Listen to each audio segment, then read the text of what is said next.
escuchan bien, ¿cierto? Sí, sí, perfecto. Es introducirlos pues como en la metodología Design y pues que digamos en la universidad, en la alianza con otras dos instituciones tenemos mucha experiencia tanto en herramientas de software. En software no tenemos tanta experiencia a nivel de dispositivo médico, es más a nivel de simuladores, pero tenemos mucha experiencia en simuladores y en dispositivos, pues, que no son tanto como software único, ¿cierto? Como este, que es un poquito diferente a los dispositivos convencionales que tienen embebidos un software, ¿cierto? Que en ese caso sí hemos como hecho algunos desarrollos e implementado toda la metodología. Y digamos que primero como hacer un esbozo general de toda la metodología y luego explicarles dónde considero yo que la metodología le puede aportar al desarrollo pues del software o el dispositivo médico que estamos desarrollando. ¿Listo? Y a partir de eso, pues como los hallazgos que hemos encontrado desde la regulación colombiana, que es un poquito, pues tiene muchos vacíos en cuanto a regular software de este tipo, y de ahí como la exploración que hemos hecho hacia la FDA, que la FDA desde el 2012 ha clarificado mucho el tema de este tipo de algoritmos y de software eh, a nivel regulatorio, ¿cierto? Entonces les voy a compartir una presentación. Me den un segundito.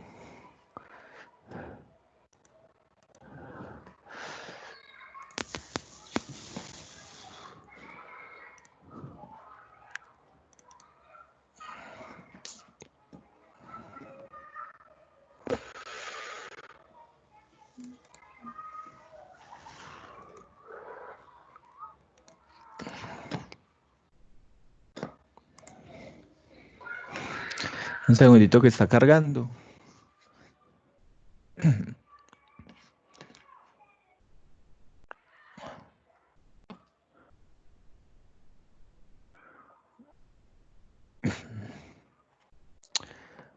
Bueno, mientras carga, está un poquito demorado. Voy a ver si lo logro cargar aquí directamente a Teams o tengo que mostrar simplemente compartiendo pantalla. Es un poquito mejor desde aquí directamente.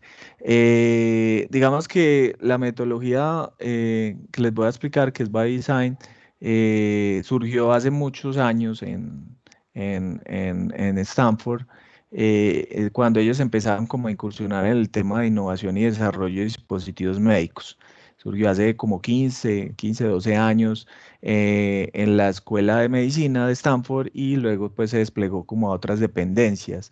Ellos lo que hicieron fue desarrollar como un proceso, una metodología, un framework, donde después de toda la experiencia que habían tenido previa en desarrollo y diseño de dispositivos médicos, la plasmaron en una metodología para que los que utilizaran la metodología no cometieran los mismos errores que usualmente se cometen en el diseño y desarrollo de estos dispositivos médicos. Digamos que los tiempos, sobre todo en el área de dispositivos médicos, los tiempos de despliegue al mercado son muy largos sobre todo por esquemas regulatorios, muchos basados pues como en los temas o en los cumplimientos que hay que tener en cuanto a estudios clínicos, ¿cierto? Y todas esas fases regulatorias que hay que considerar.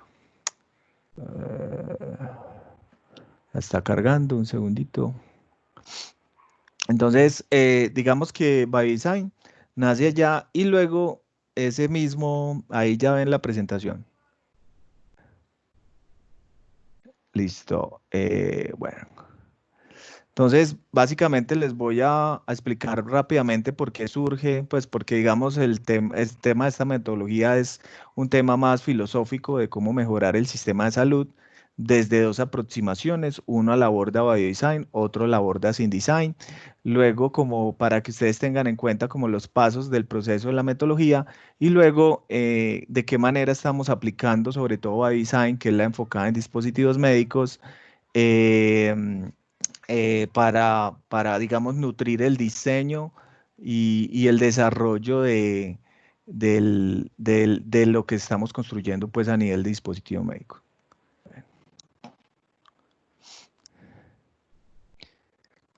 Entonces voy a pasar muy rápido acá. Digamos que lo que plantea esta filosofía de Biodesign sin Design es que uno puede mejorar el sistema de salud desde dos aproximaciones, empezando con esta problemática, digamos, el entrenamiento basado en el paciente.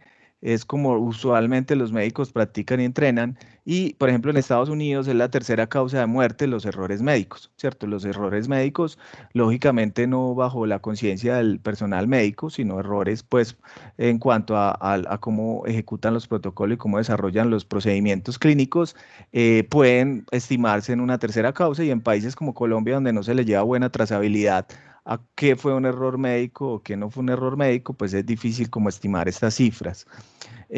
Digamos, hay un journal que es Journal Healthcare Finance que estima que al mundo le cuesta 980 billones de dólares todos estos errores médicos que usualmente significan más hospitalización o que haya hospitalización o todo este proceso de reintervención de los pacientes.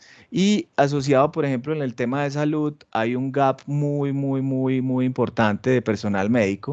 La OMS estimaba, pues, y por eso este tema de la pandemia ha impactado mucho más, en el 2010, 2012, creo, el déficit está en menos 7,2 millones de profesionales de la salud en el mundo y creo que a 2022 está estimado que va a crecer a menos 12,9 y eso va a seguir creciendo, eso no va a parar por, digamos, el modelo de entrenamiento médico pues que existe, ¿cierto? Que es un poquito, digamos, no se puede como masificar mucho. Entonces, ya desde la línea de SynDesign, que es el desarrollo de tecnología para mejorar la práctica médica y el entrenamiento médico, pues hay unas tendencias que están ahí y que se trabajan desde ese punto de la metodología que les voy a explicar, aunque yo lo voy a orientar más al tema de dispositivos médicos. El tema de dispositivos médicos, pues tampoco es tan prometedor en el tema de salud, ni tan bueno. Realmente año a año crece el gasto público en subsidiar tecnologías médicas para atender a pacientes, ¿cierto? Esas son como estadísticas de cómo ha crecido el gasto público, el gasto del Estado en poder subsidiar tecnologías para proporcionar un buen servicio o un buen como atención médica.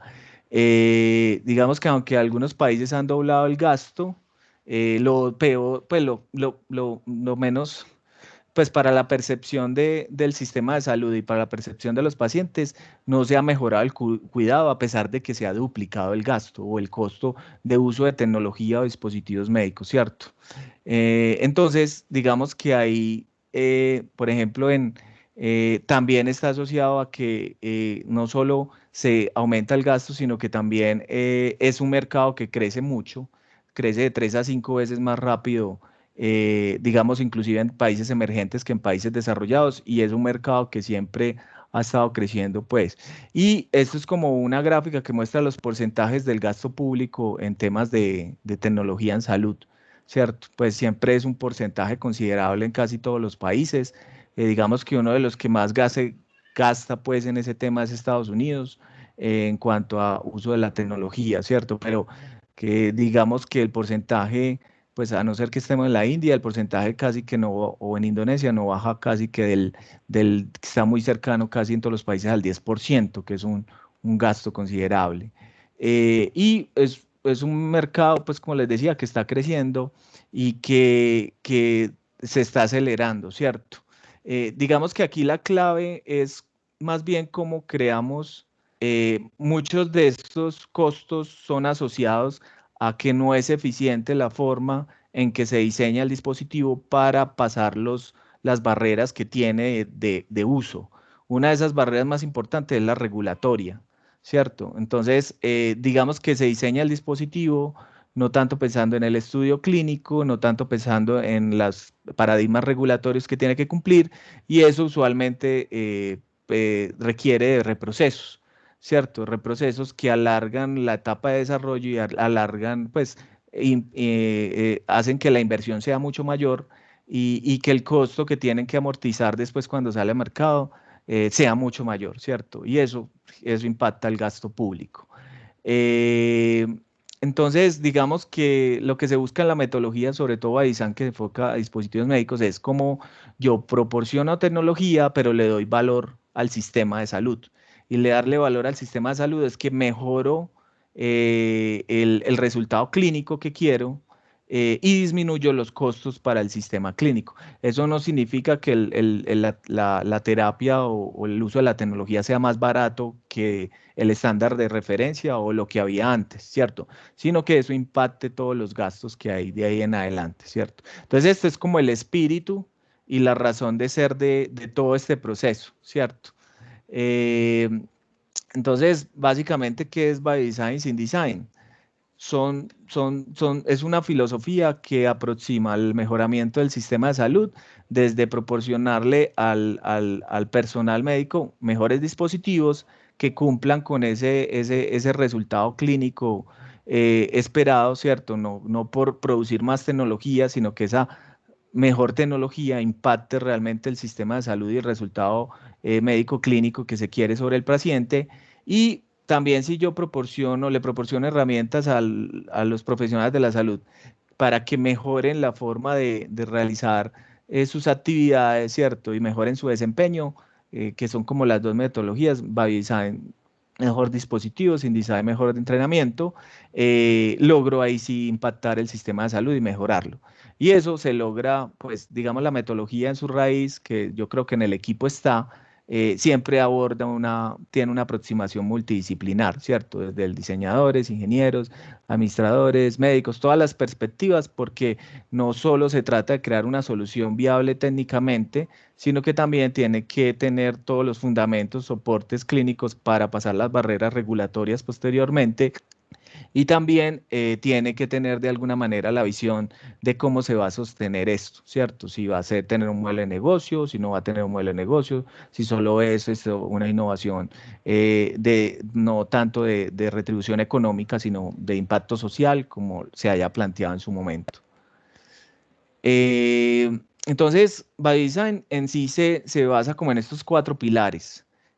Primero acude a una observación directa e inmersión, o sea, para crear la innovación uno va al proceso clínico y observa el proceso clínico de tal manera que identifique la necesidad que se requiere. Digamos que en este caso nosotros nos saltamos todas esas etapas, ¿cierto? Porque había una necesidad ya puntualizada y definida y nosotros ya, digamos, restringimos como el alcance tecnológico, la solución que se iba a plantear a partir de eso, pues, pero era por la naturaleza de la propuesta.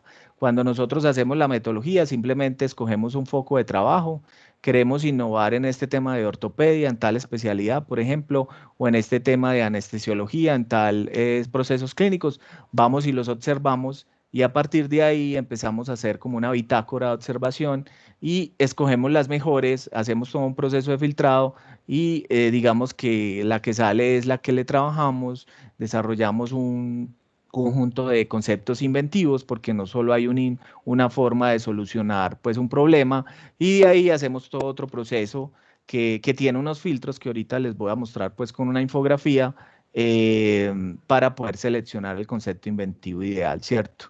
Eh, digamos que el equipo siempre es multidisciplinario.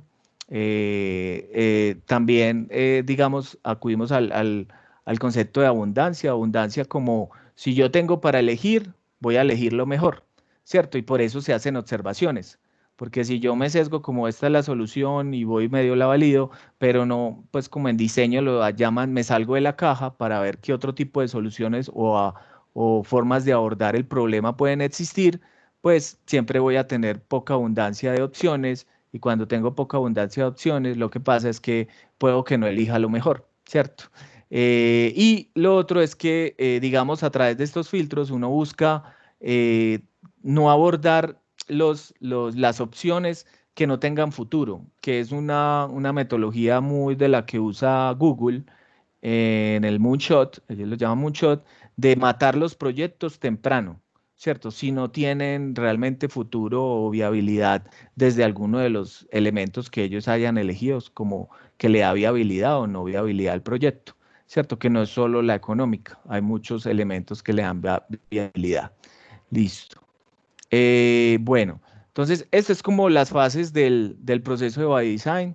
Hay una primera fase de identificar, donde uno va y hace el proceso de observación e inmersión en el proceso clínico y a partir de eso identifica, ese es el producto más importante ahí es la necesidad, que es una frase que no tiene sesgo tecnológico, es una frase abierta que define la necesidad. Usualmente la define en tres elementos: cuál es el problema, cuál es la población que quiero impactar y cuál es el resultado que quiero mejorar. Esa frase tiene esas tres características y esa frase es el pie para yo luego generar conceptos inventivos o generar conceptos o formas de solucionar. Luego hay un concept screening, que es esto: yo tengo varias formas de solucionarlo, tengo que escoger la mejor. ¿Cierto? Desde varios puntos de vista, que ahorita les explico los varios puntos de vista. Ya de aquí en adelante en implementación, digamos que nosotros nos enfocamos mucho en identificación y en la parte de diseño e invención, y ya la parte de implementación, después de haber pasado como estos filtros, ya corresponde, pues, por ejemplo, en el caso de nosotros en las universidades, a las oficinas de transferencia e innovación, donde ya ellos, digamos, desde etapas de invención, uno ya considera el modelo de negocio y otros elementos, pues, para poder llegar al sistema de salud con la solución, ¿cierto?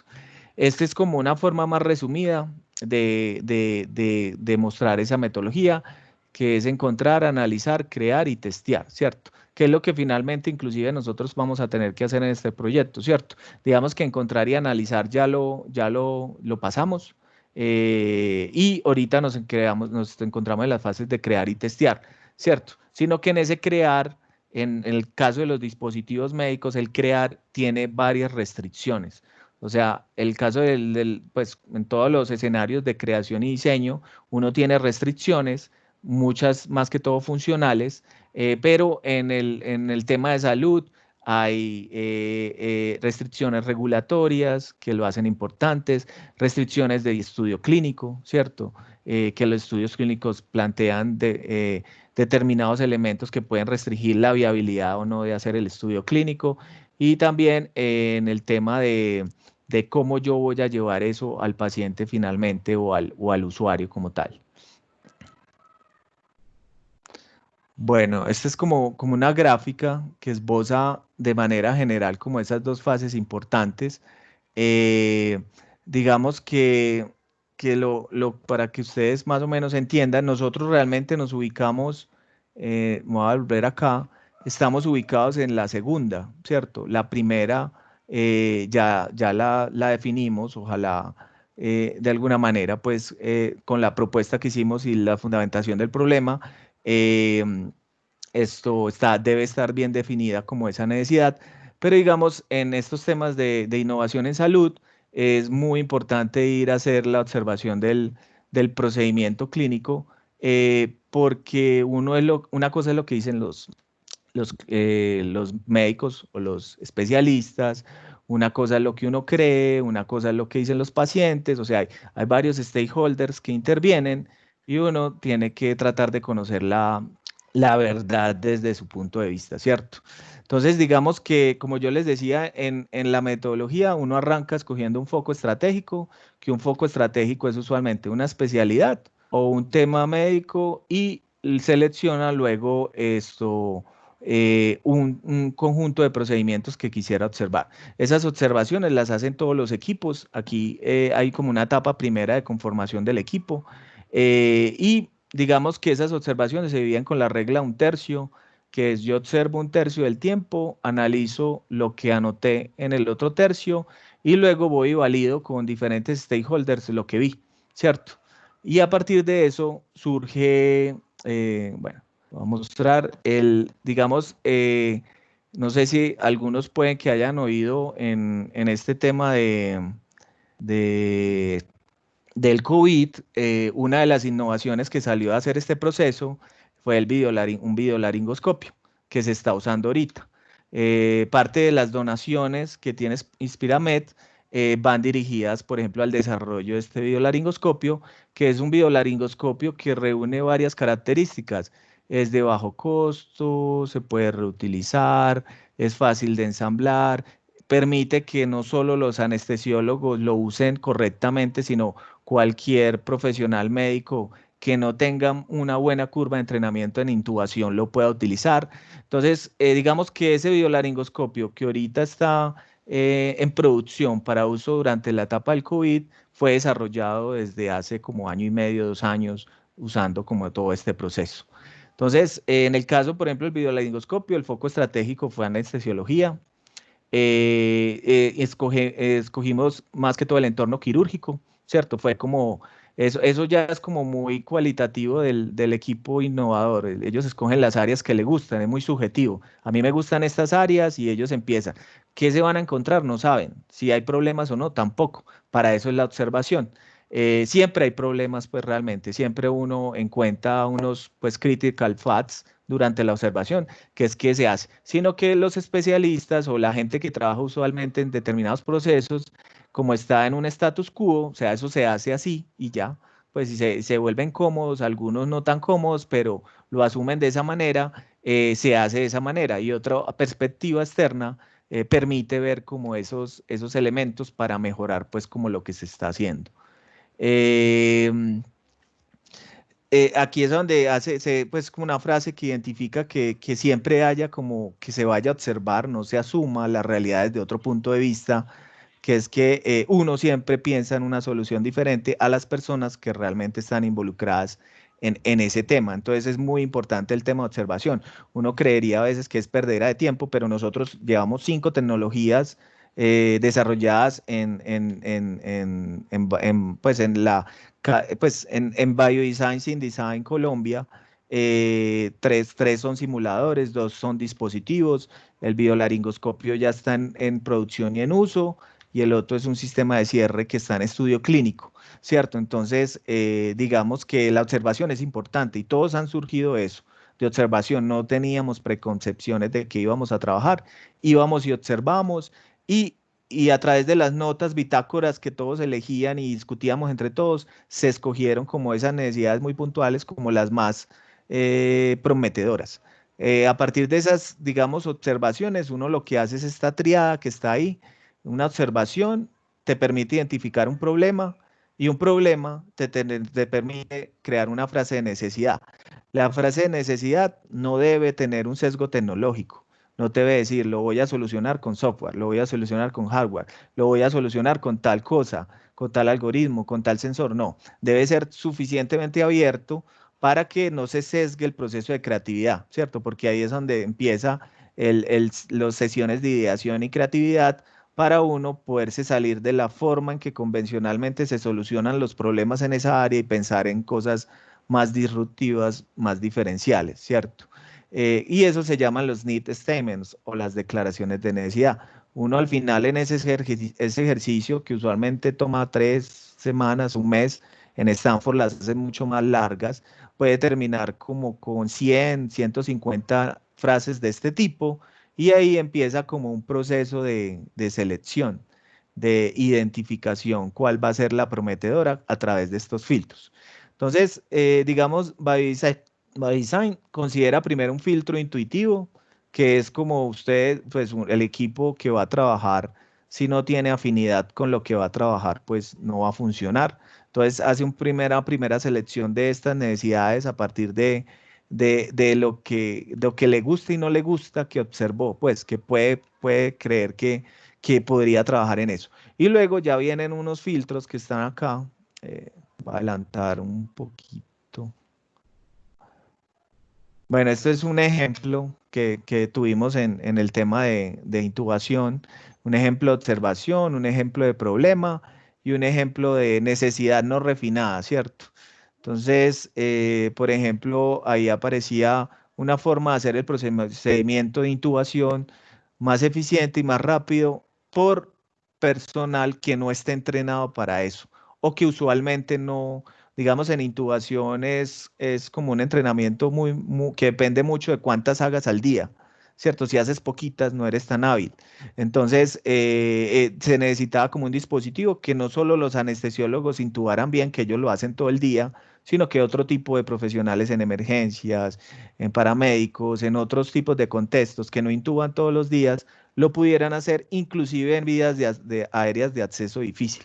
¿Cierto? Vías aéreas que no son normales, sino que tienen tumores, trauma y otro tipo de cosas, ¿cierto? Entonces, digamos que esos 3 elementos permiten construir la frase de necesidad y la frase de necesidad tiene estos tres elementos: problema, población y resultado. El problema me permite identificar qué voy a solucionar yo, la población a quién me voy a enfocar, entonces ahí me definen los stakeholders con quién voy a preguntar y a validar, y el resultado me dice qué es lo que tengo que lograr. Entonces esa frase desde las sesiones de ideación le deja a uno muy claro qué es lo que va a trabajar. Listo. ¿Y por qué hacemos muchas observaciones y se crean muchas estas? Porque lo que les explicaba al principio, ese criterio pilar fundamental de la metodología de abundancia, si yo tengo mucho de dónde elegir, elijo lo mejor.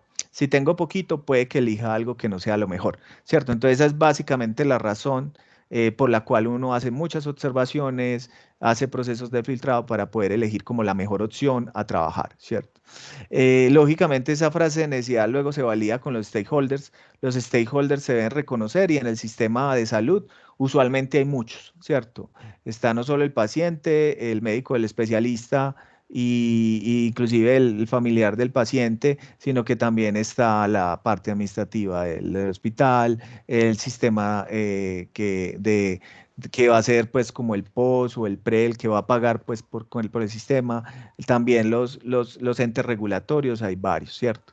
Por ejemplo, este fue un ejercicio que hicimos, este fue para el caso de intubación, evaluamos dos stakeholders, el residente y el anestesiólogo, y para identificar bien, por ejemplo, todo el procedimiento de intubación, paso por paso, qué era lo más difícil, qué era lo que más riesgo le generaba incertidumbre desde su percepción, y poder identificar qué era lo más importante o digamos el critical fat durante todo el flujo del procedimiento y ver en diseño en qué se debería especializar o qué nos deberíamos enfocar para la creación de la solución, ¿cierto?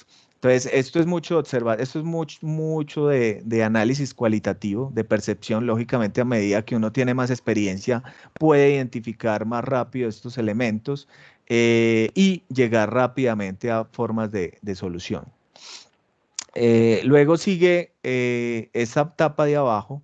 Entonces yo les explicaba que primero hay una selección de toda esa lista de necesidades muy del corazón del equipo, de qué me gusta, no me gusta, por dónde me voy, si me voy. Y luego vienen cuatro filtros importantes ya más desde la razón, no desde la emocionalidad. Que uno es el mercado, ¿cierto? Explorar si eso tiene mercado o forma de sostenerse de alguna manera, los stakeholders, entonces hacer un análisis de los stakeholders y ir a ellos para ver si consideran que lo que yo encontré es verdad o no.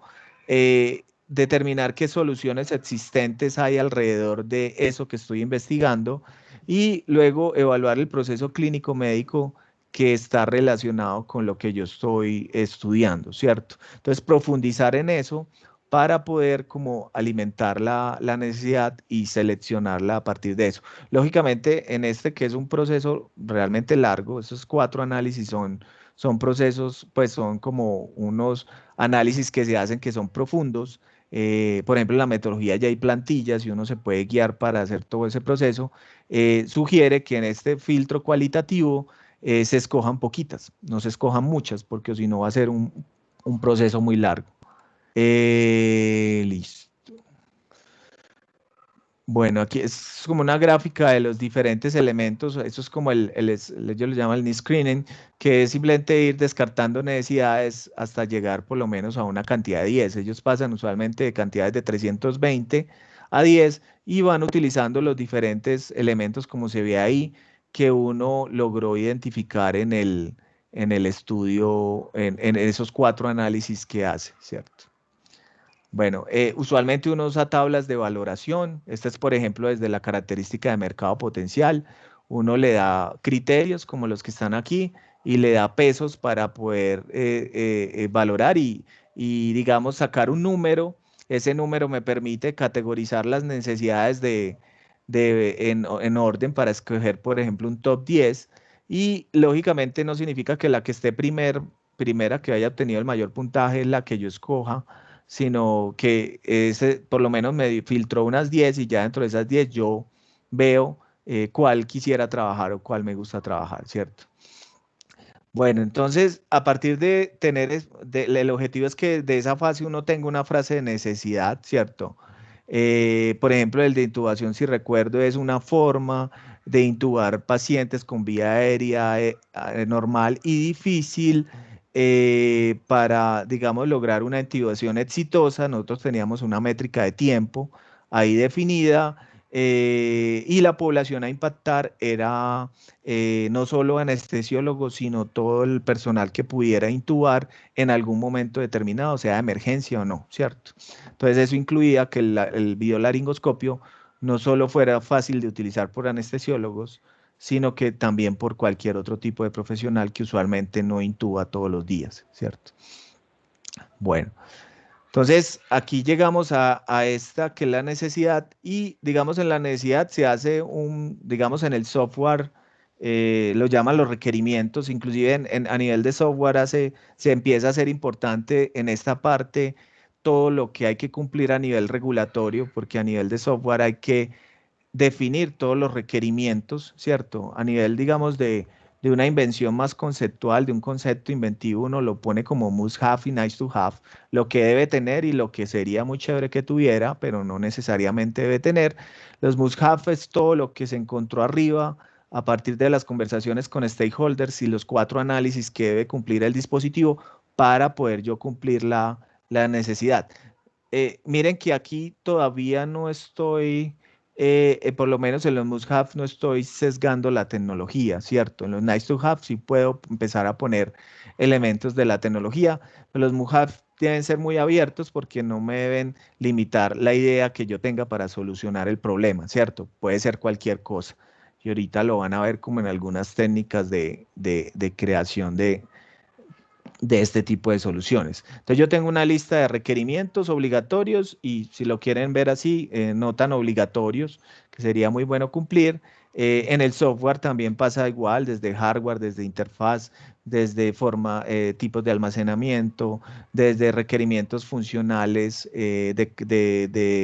de salvaguardar la información del paciente, por ejemplo, y otro tipo de requerimientos que ya la FDA en sus guías de software, que ahorita solo vamos a ver como unos esquemas muy sencillos, lo tiene muy claro, ¿cierto? Digamos, el INVIMA acá lo deja muy abierto, pero en la FDA sí especifican bien qué debe tener el software, qué pruebas se le deben haber hecho, qué se debe reportar.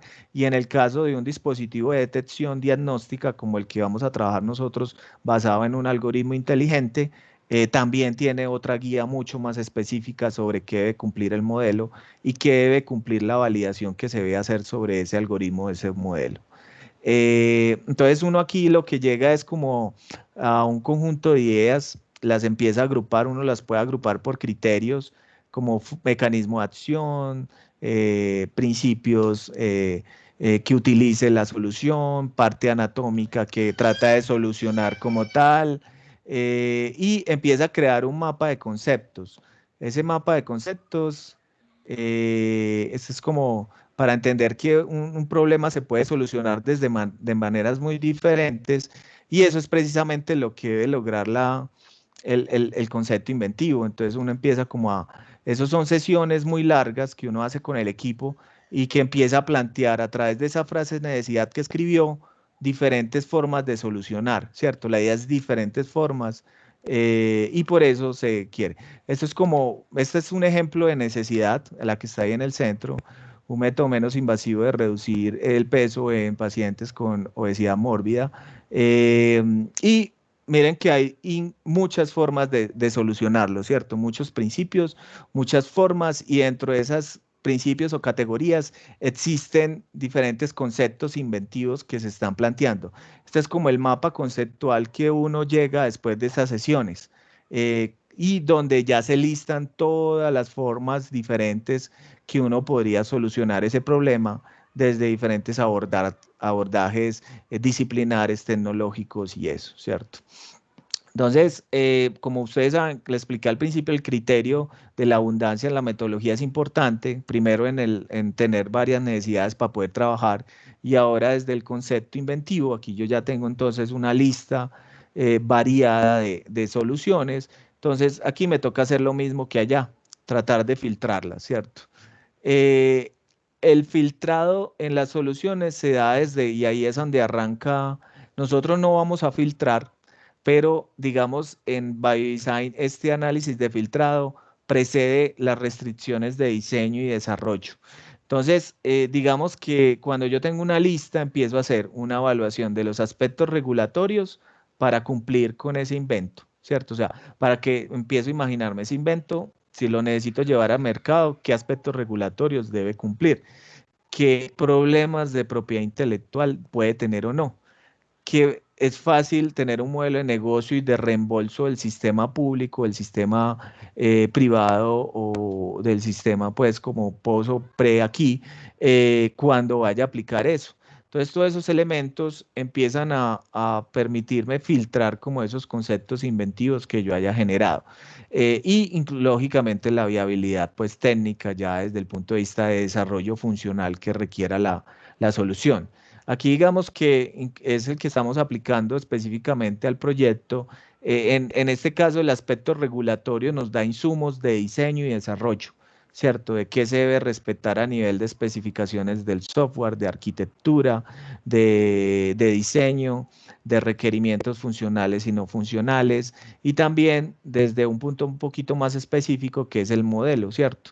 El modelo o lo que se vaya a aplicar para desarrollar la detección desde el punto de validación yo qué debo cumplir y desde el punto de vista de diseño y desarrollo qué debo cumplir, porque los entes regulatorios en algún momento nos lo van a solicitar, ¿cierto? Entonces hay que, si uno lo considera desde el diseño y el desarrollo, pues fácilmente va a aparecer la barrera regulatoria para definir. Entonces, estos son como uno evalúa los conceptos inventivos desde lo funcional, propiedad intelectual, modelo de negocios y aspectos regulatorios, y eso me permite descartar varios y tener como un conjunto específico. Esto es, por ejemplo, desde lo funcional. Yo me baso en los must have y nice to have para ver las diferentes alternativas que están acá de solución, cuántas cumplen cuáles y puedo a partir de eso seleccionar. eh, y ya empiezo como a hacer como evaluaciones o test, ¿cierto? Digamos que aquí, como todas las técnicas de desarrollo ágil, en el caso de software son más modulares o unitarias, uno propende por el prototipado rápido y validación rápida, ¿cierto? Entonces, estas pruebas la parte de testeo están muy orientadas a eso, a poder identificar elementos de cuello de botella y poder testearlos o validarlos rápidamente para poder, pues, como definir un concepto inventivo. Usualmente se usan dos etapas de prototipado, una etapa temprana para hacer validaciones y una etapa final, ya que debe ir muy direccionada a cumplir los aspectos regulatorios de los elementos que uno considera, ¿cierto? Este es, por ejemplo, este inclusive se quedó aquí en la foto, está como la versión, esta es la versión sexta, pero realmente tiene 23 versiones el biolaringoscopio. La 23 es la que está ahorita en producción, inclusive para el tema de inyección, pues tuvo que modificarse, entonces está por ahí en la 24, 25. Entonces en el software es exactamente igual, uno tiene iteraciones, debería tener toda la historia de usuario y probar toda la historia de usuario e iterar sobre esas para ir mejorando. Inclusive el reporte de trazabilidad, por ejemplo, en el caso de la FDA exige eso, que tengamos un historial de versiones desde el diseño, no solo desde el usuario o de cuando salió a producción, sino desde el diseño deberíamos tener un historial de versiones donde vamos indicando qué se fue agregando, qué se fue agregando y qué se fue modificando. Y es como, pues acá el INVIMA no estoy seguro si sea tan profundo en ese tema porque está muy abierto, pero la FDA sí lo exige, sería bueno, pues, si se puede como empezar a documentar es un poquito más formal, estaría como empezando a cumplirse esos requerimientos. Bueno, estas son como unas pruebas que hicimos. Esto ya es como más de dispositivos médicos que son, pues, que digamos no desde el área del software, desde el área del software se pueden como hacer como estos test de aquí que no involucran, quitando el de tejidos, puede hacerse test simulado, un test pequeño, un best test, un test con usuarios rápido, se pueden saltar todas las etapas de cadáveres y animales porque el software por lo menos que estamos trabajando nosotros, no es como de un impacto o no se puede, pues no tiene como condiciones para validarse en estos escenarios y uno ya puede saltar al ensayo clínico fácilmente, simplemente por la naturaleza pues del dispositivo médico que estamos trabajando nosotros. Pero en el caso de ser de otros dispositivos médicos, que es por ejemplo lo que ustedes han escuchado de los ventiladores, tiene que cumplir todas estas etapas pues para poder llegar a estudio clínico en pacientes. Y esto es como el proceso realmente un poquito más gráfico, desde los conceptos inventivos hasta dónde llega. Mire que en teoría hasta este momento de selección de conceptos yo no he hecho desarrollo profundo, no he hecho como un diseño, un desarrollo de la solución a nivel detallado, profundo, que me involucre mucho recurso humano, mucho inversión, ¿cierto? Entonces, estas metodologías se basan mucho en eso, en tratar de dedicar un equipo, en escoger la mejor solución para de ahí en adelante sí implementarla, porque la implementación es lo que realmente cuesta mucho dinero, ¿cierto? Y poder escoger la mejor, ¿cierto? Usualmente en muchos de sus conceptos con el Google X que es como la oficina que trabaja como ciertos proyectos en Google y en la metodología Moonshot hace mucho esto, tratar de abortar proyectos y soluciones muy tempranas para escoger la mejor y ahí sí llevarla como a producción y a desarrollo para poderla validar o hacer una prueba de concepto.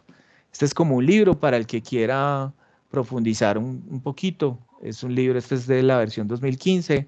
Es un libro que ya explica y ese que muestra ahí es, digamos, BioDesign en Stanford tiene cerca de 10 unicornios, o sea, 10 empresas que ya capitalizaron más de $1 billón utilizando este proceso.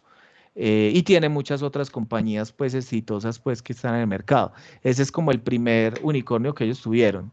No me acuerdo bien el nombre, es como un sistema que detecta arritmias y es un parchecito que se pone acá, que ya lo están haciendo también los smartwatches, pero este surgió mucho antes, ¿cierto?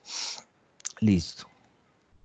Bueno, ya como para entrar en el proyecto, entonces, BioDesign, ¿de qué manera?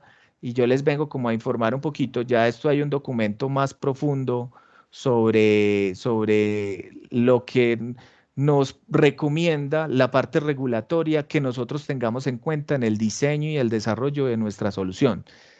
Desde el marco general, que es un dispositivo médico que tiene software o que consiste en software y desde ya de hablando de un dispositivo de detección diagnóstica basada en un algoritmo inteligente, que ellos tienen, digamos, en el caso de la FDA, una guía más específica.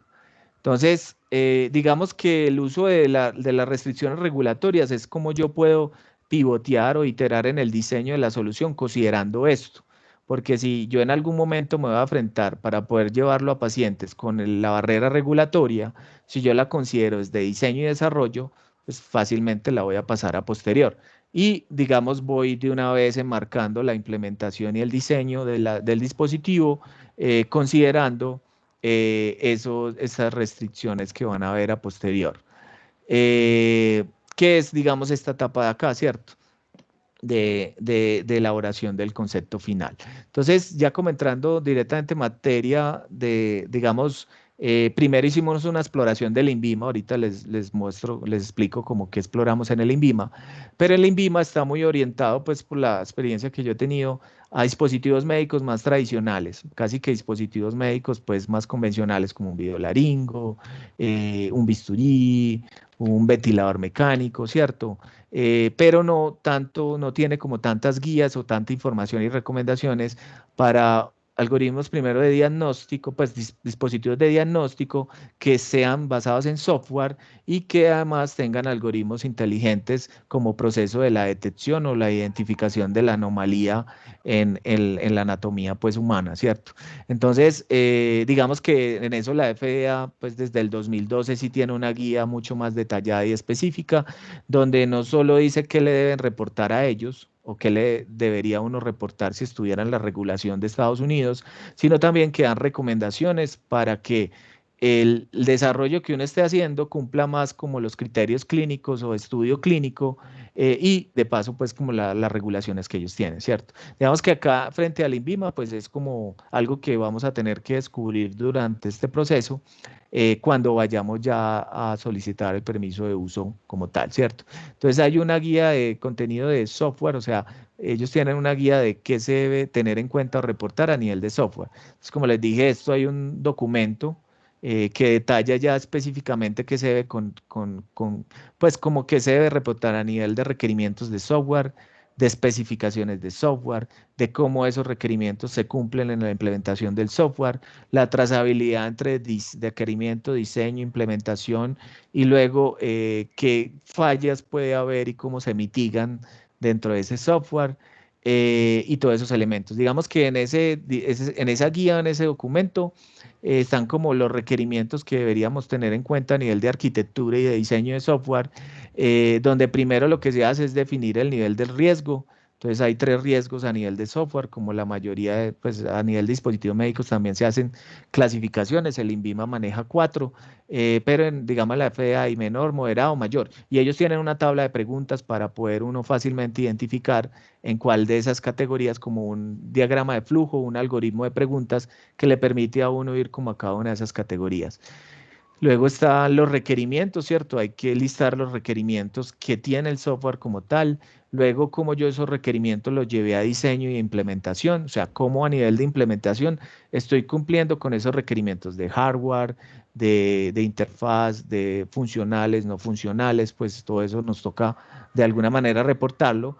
Muy probablemente el INVIMA no lo pida como tener esa trazabilidad y de cómo para yo lograr lo que quería, como hice como todo ese esquema ya más formal de diseño y desarrollo de software, identificación de riesgos y mitigación de los mismos. Entonces, ¿dónde puede fallar el software? ¿Por qué? Ya sea por solo el programa o el algoritmo o también por el mal uso de las personas que lo están pues como aplicando, y hay que identificar esos riesgos de falla, cómo eso impacta al paciente y yo cómo voy a mitigar desde el diseño esos riesgos, ¿cierto? Con alarmas, con lo que sea, ¿cierto? Hay que también tener ese análisis.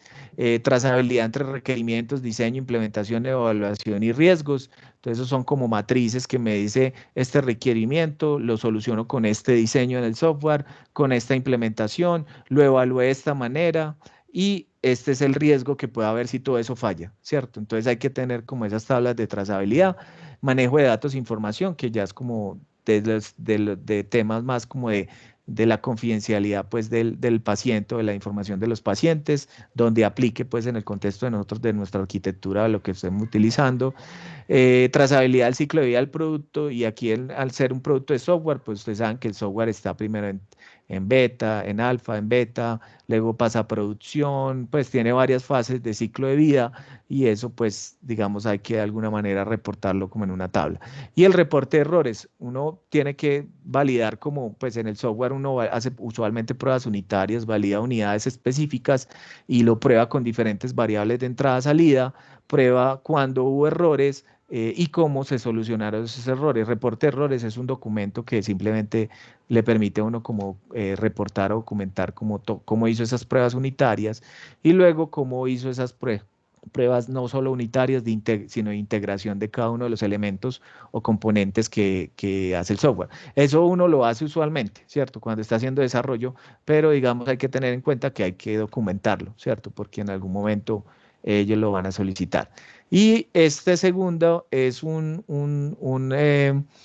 ya el documento más específico de la FDA sobre detección, dispositivos de detección en radiología, que se acerca más como a donde estamos nosotros.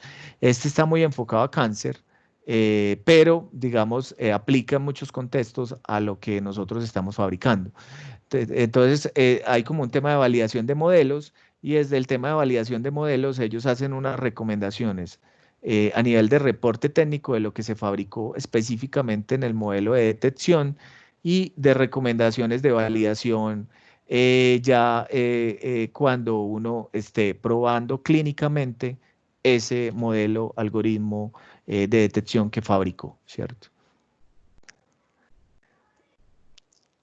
Y digamos que ya como para entrar un poquito en detalle, en esa parte de validación de modelos, ellos hacen recomendaciones de reporte técnico del algoritmo. Entonces, por ejemplo, diseño y función del algoritmo. Pues esto aparte del software como tal, de lo que les expliqué anteriormente. Diseño y función del algoritmo, pasos del procesamiento, si hay pasos de procesamiento, cuáles son, postprocesamiento, variables de entrada y salida que considera, modelos y clasificadores que usa, los paradigmas de entrenamiento que se utilizaron y lógicamente si hay paradigmas de entrenamiento tuvo que haber bases de datos desarrolladas y utilizadas, ¿cierto? Entonces explicar qué naturaleza, dónde vinieron las imágenes, cómo están distribuidas, si yo voy a hacer ciertas clasificaciones, cómo se definieron y el estándar de referencia, es decir, el estándar con que yo voy a comparar la precisión de detección de mi algoritmo, ¿cierto? O de clasificación o lo que se define.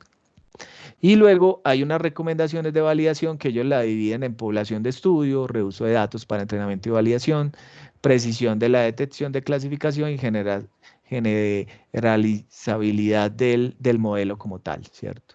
Digamos que ahí las más importantes, que eso ya no es tanto de diseño y desarrollo del algoritmo, es más como de la parte del estudio clínico para poder probar que el algoritmo del modelo hace bien lo que tiene que hacer, ¿cierto? La detección que tiene que hacer la hace adecuadamente y la hace desde una justificación epidemiológica y estadística, ¿cierto? Que tiene poder estadístico para yo certificar que esto cumple con cierto porcentaje de precisión, ¿cierto? Entonces, recomendaciones, por ejemplo, de población de estudio, ellos plantean el desempeño de cada algoritmo de forma independiente. Entonces, si yo tengo diferentes fases de procesamiento, preprocesamiento, ellos recomiendan probar cada una independiente, de manera independiente y sobre todo el modelo. Y si el modelo en algún momento requiere intervención humana, hacerlo sin ella para ver por lo menos cuál es el performance del algoritmo del modelo sin que intervenga un especialista, ¿cierto? Y tener esa cifra exacta, sin que consideremos la interpretación del especialista o del personal médico cuando toma en cuenta la salida del algoritmo. También el impacto de otros factores en el desempeño, por ejemplo, el tamaño de la lesión, la forma, el tipo. Ahorita más adelante en otra de las recomendaciones están otros elementos como el paciente, si hay variabilidad por paciente, si hay variabilidad por equipo eh, y otros elementos. Que tenga justificación epidemiológica y estadística para la construcción de la base de datos y la definición del tamaño de la muestra, ¿cierto? Y validación y detección de la detección y la localización. De lo que conozco, pues, de lo que hemos como indagado, a nosotros nos interesa inicialmente la detección, no tanto la localización. Esto como es como más una guía para temas de cáncer, la localización sí es importante, pero también sé que hay como algunas métricas de tratar de identificar las regiones para el tema de localización, ¿cierto? En el caso de recomendaciones de precisión en la detección, entonces se recomienda elaborar un esquema de puntuación o validación de la detección. Inicialmente se había planteado como solo una clasificación, pero también sé que se va a tratar de construir una forma de valorar como la probabilidad de eso, esa clasificación que se está dando, y eso es lo que recomienda la FDA, tener un criterio de valoración para ayudar a la interpretación del personal de salud, ¿cierto? Sobre eso que se está dando. Analizar la precisión y variabilidad de la prueba de referencia comparativa, o sea, si uno cogió un gol estándar para comparar mi algoritmo, analizar la precisión y variabilidad de ese gol estándar y reportarlo.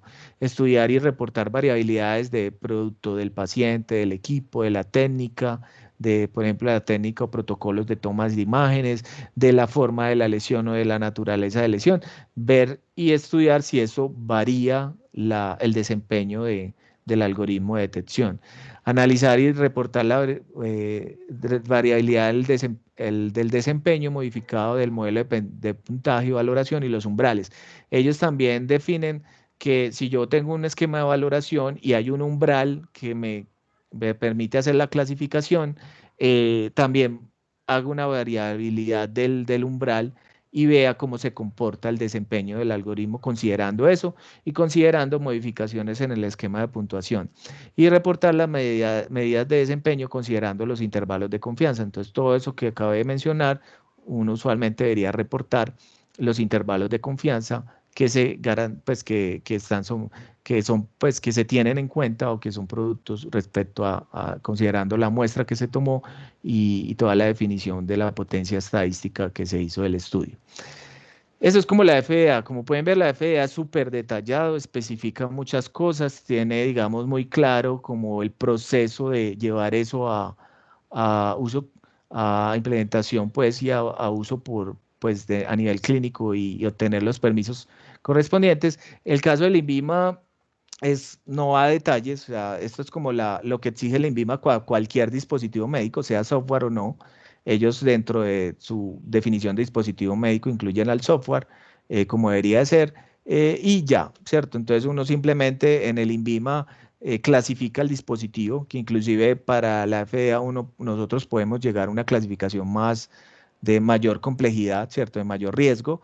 La clasificación del INVIMA podemos ubicarlo en una clasificación casi que 1 o 2A fácilmente, ¿cierto? Que no requiere, por ejemplo, no requiere estudios clínicos, pero ¿cómo vamos a probarlo de nosotros si no hacemos un estudio clínico con validación pues en datos reales de pacientes, empezando por ahí?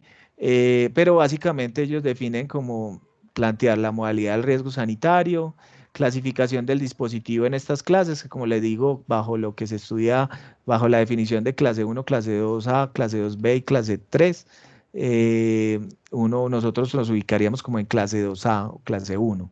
La tabla de análisis y mitigación de riesgos, la validación de seguridad, eficacia y desempeño del algoritmo y los estudios clínicos. Lógicamente ahí también está la información de reporte técnico, de cómo se desarrolló, cómo se diseñó y cómo se evaluó el software, que más que todo está enfocado como al tema de estudios clínicos.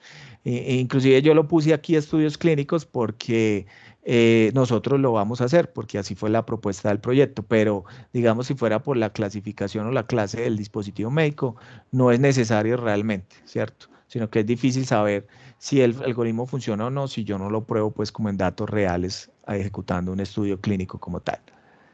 Listo. Bueno, esto ya es como como ven, el INVIMA es muy general en lo que exige, no da ni recomendaciones. Digamos que la ventaja de haber explorado inicialmente el tema regulatorio con la FDA es que nos da como ciertos luces de si en algún momento hay que reportar algo, pues porque que el INVIMA no lo especifique no significa que no nos lo pidan, ¿cierto? Digamos que en la experiencia que hemos tenido con el INVIMA, cuando se somete la información, ellos pueden solicitar información adicional. Y sigamos, estamos pensando en un dispositivo de software basado en estos principios de detección, que usualmente no ha sido la normalidad de estudio en la sala de dispositivos médicos del INVIMA. Podemos esperar que nos soliciten información adicional, ¿cierto? Que nos soliciten información y sería bueno considerar desde el principio muchas de las recomendaciones que hace la FDA para tener esa información disponible en caso de que el INVIMA lo solicite durante la solicitud del registro, pues, comercial, pues, el registro, pues, de uso a nivel clínico de la solución que estamos creando y considerando, ¿cierto? Bueno, está la bibliografía, como las guías y los documentos en los cuales nos hemos basado para mostrarles como todo el esquema. Y básicamente, pues como para cerrar aquí el tema regulatorio, realmente no se vuelve como un requisito después de que yo hice todo para cumplir y lograr como su uso en el uso pues clínico del dispositivo, sino que se vuelve un insumo de diseño porque la regulación finalmente se vuelve una restricción en el diseño e implementación de la solución que yo estoy pensando. Y por eso es bueno en etapas tempranas, no solo cuando vamos a cumplir con el requisito, considerarlo, porque eso me puede variar el diseño y el desarrollo y es mejor en esas etapas yo considerarlo, a luego cuando me voy a enfrentar al tema regulatorio, pensar en que tenga que modificar ciertas formas, ¿cierto? Para poder cumplir con eso. Listo. No sé si alguno tiene preguntas, dudas.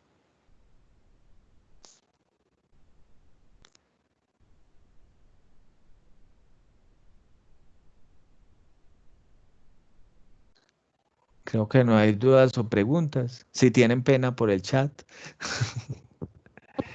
Bueno, ahí como para, ahí lo importante, pues yo le voy a compartir a Lucía, más que todo al grupo de modelado y de arquitectura, les voy a compartir el documento, porque es bueno que, y también los que están trabajando en la parte del estudio clínico, que lo revisen para ver o sea, qué hay que considerar. A nivel de arquitectura y de diseño hay que considerar algunas cosas a nivel de software. Ellos tienen algunas normas ISO que hay que cumplir y a nivel de validación del modelo y de construcción del modelo también, y a nivel de ya a nivel de la muestra y de lo que tengamos en la base de datos también hay que considerar ciertas cosas. Entonces, yo se lo voy a poner en el SharePoint y ya Lucía, si alguno no tiene acceso ahí, pues puede ir y buscar el documento para que vayamos pues sobre todo documentando el desarrollo, que a veces el desarrollo de software no se documenta mucho, sino después, por el agilismo, pues a veces del desarrollo del software, y como estos son temas que en algún momento nos lo van a solicitar, sería bueno como irlos considerando e ir viendo en decisiones de la solución tecnológica que no vayamos a tener algún problema luego de que lo hicimos así, pero a nivel regulatorio, pues se nos complica justificarlo así y tengamos problemas y tengamos que reprocesar alguna parte, ¿cierto? Listo. Bueno, no sé, entonces creo que ya podemos cerrar el seminario. Si no tiene alguna duda o pregunta. Yo te iba a preguntar, disculpa, Sí, hombre, qué pena, te dale. iba a preguntar justamente de los ISO, pues las reglas ISO que se debía seguir para el lado de autenticación y seguridad de usuarios, no tanto de la información de los clientes, perdón, de la información de los pacientes, sino de los médicos que van a hacer uso de esta aplicación, hablando pues del lado de la arquitectura. Sí, sí, ahí en ese tema de autenticación no he encontrado como una recomendación ISO.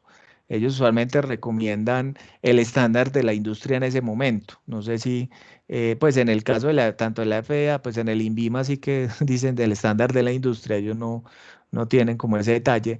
En la FDA, más que todo, ellos han planteado ISOs en el tema de reporte de mitigación y riesgos, tema de documentación de software, pero el tema de que planteas de autenticación dice que se cumpla el estándar de la industria. Nos tocaría buscar en alguna guía de la FDA específicamente en el tema de autenticación de usuarios, cuando el software tiene que autenticar usuarios, si hay algún estándar de la industria que ellos recomienden, ¿cierto? O no sé si tú ya conoces alguno. No, realmente no, por eso estaba, a eso venía mi pregunta, porque uno puede crear un esquema de autenticación, un esquema de seguridad que simplemente sea la persona se tenga que registrar y que haya un log de todas las acciones que esa persona realizó para poder saber en algún punto de falla qué persona lo hizo en algún momento por trazabilidad. Pero digamos, si ya hay algún sistema dentro de la empresa, en este caso del hospital, si ya hay algún sistema que almacene toda esa información, si se tiene que hacer integración, si se puede manejar por aparte, si se debe manejar por aparte, cosas así. Sí, sí, sí o no, sí, porque pues no tengo como en la cabeza bien la arquitectura. Si uno puede simplemente como delegar eso a otro sistema que ya está aprobado, facilita, ¿cierto? Si es otro sistema, pues ya dentro del hospital, que él ya se dedicó de definir todo el tema de seguridad de roles, entonces ya sabe que él es el médico, comprobó que esa es la identidad de él, pues, dependiendo del usuario, del rol que se especifique, que es como lo primordial, ¿cierto? Que se verifique que es él en algún momento determinado y que tenga los permisos y roles adecuados, pues, en cuanto al sistema como tal. Si uno se lo puede legar a un sistema que ya tiene eso, facilita porque uno ahí simplemente en el reporte dice que eso se le delegó a ese sistema que cumple ya con esos requerimientos. Pero entonces igual voy a consultar a ver si hay algún requerimiento específico en cuanto a ese tema de autenticación, ¿cierto? Perfecto, muchísimas gracias. Ay, listo. Creo que no tiene más dudas, ¿cierto? Igual si le surgen dudas y eso, pues yo voy a a partir de estos requerimientos que hizo que hemos explorado desde el tema regulatorio, pues creo que vamos a empezar como a fabricar unas plantillas donde podamos ir reportando la información, ¿cierto? Donde podamos reportar como eso que en algún momento nos van a solicitar, ya desde el punto de vista de implementación y diseño e implementación, y que lo tengamos más o menos documentado todo el ejercicio que estamos haciendo, que veamos como algunos dudas o incertidumbres como la que nos acaban de plantear, que podamos solucionar y solventar ahorita temprano para que cuando lleguemos al tema regulatorio no nos sea un dolor de cabeza, ¿cierto? Entonces, como tener eso y ya, listo. Cristian, Sí. te quería mandar un link, pero no veo cómo puedo mandarte por el chat, porque hay, o sea, el estándar ahorita de la industria para la autorización, te puedo mandar el link que es el que se está usando. Ah, listo. O si quieres después me escribes donde te lo puedo mandar. A ti no te sale el chat ahí para escribir. Es que me sale como si estuviera desactivado. Ah, Me bueno. bloquearon. No, a los que aparecemos como invitados no nos permite, no aparece el chat activo. No. Bueno, yo lo pongo en nuestro grupo en Kaizen y de pronto después que te lo envíen.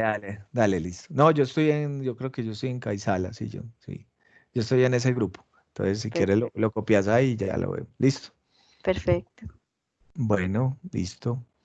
Entonces, si no hay más dudas, bueno, entonces mucho gusto nuevamente para los que llegaron tarde y ya cualquier tema yo les voy, el tema regulatorio es aburridorcito, pero es bueno considerarlo desde el diseño y desarrollo para no tener problemas de que uno tiene la solución y no la puede llevar a mercado porque la entidad regulatoria o no entiende lo que uno está reportando o no reporta lo que ellos quieren, que así nos pasó con la experiencia del videolaringo, fue así. El tema del COVID nos permitió acelerar que eso se llevara, pero la experiencia del videolaringo, el videolaringo llevaba en proceso de regulatorio como casi más de un año, ¿cierto? Entonces miren que eso es una barrera que hay que facilitar y digamos que lo que les planteo aquí es básicamente experiencia de eso que ya hemos tenido a nivel regulatorio, de considerarlo temprano, de empezar a solventar, a hacer preguntas al ente regulatorio temprano de todo lo que estamos diseñando e implementando, para que cuando lleguemos allá ya todo esté como resuelto, ¿cierto? Y no esperar a tener todo para resolverlo allá. ¿Listo? Bueno, Listo, entonces, hasta luego, que estén bien. Gracias. Gracias, hombre. Que estén muy bien. Feliz tarde a Hasta todos. Que luego, estén muy feliz bien, tarde. muchachos. Chao. Bien.